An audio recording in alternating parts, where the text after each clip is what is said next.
ED റെയ്ഡിനിടെ ഉദ്യോഗസ്ഥരെ ആക്രമിച്ച സംഭവത്തിൽ സർക്കാരിനോട് വിശദീകരണം തേടി ഹൈക്കോടതി. സിബിഐ അന്വേഷണം ആവശ്യപ്പെട്ടുള്ള പൊതുതാൽപര്യ ഹർജിയിലാണ് കോടതി നടപടി. സംഭവത്തിന് പിന്നിൽ ഗൂഢാലോചന എന്നാണ് ഹർജിയിൽ പറയുന്നത്. ഷബ്ന ചേരുന്ന വിവരങ്ങളുമായി. ഷബ്ന, വിശദാംശങ്ങൾ. ശ്യാമിലി, ഈ കേസുമായി ബന്ധപ്പെട്ട് ഒരു പൊതുതാൽപര്യ ഹർജിയാണ് ഹൈക്കോടതിയുടെ മുമ്പാകെ എത്തിയത്. ഹൈക്കോടതി ഡിവിഷൻ ബെഞ്ചിൽ ഈ പൊതുതാൽപര്യ ഹർജിയിൽ പറയുന്നത് തന്നെ ഇത്തരത്തിലുള്ള ഒരു സംഭവം CBI അന്വേഷിക്കണം എന്നാണ്.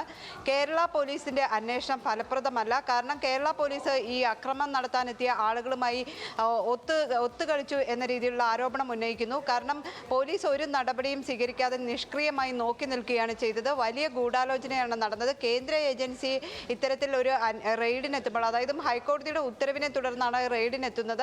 അതിനുശേഷം ഈ കേന്ദ്ര ഏജൻസിക്കെതിരെ മാരകായുധങ്ങളുമായി സംഘടിച്ചെത്തുന്ന ആളുകളെയാണ് പ്രദേശത്ത് കണ്ടത്.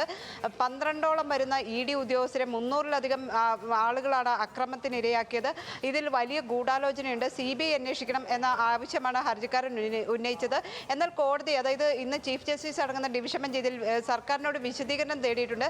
പക്ഷേ ഇതിൻ്റെ അന്വേഷണം നടക്കേണ്ടത് പ്രാഥമികമായ ഒരു ഘട്ടം മാത്രമാണ് ഇപ്പോഴുള്ളത്.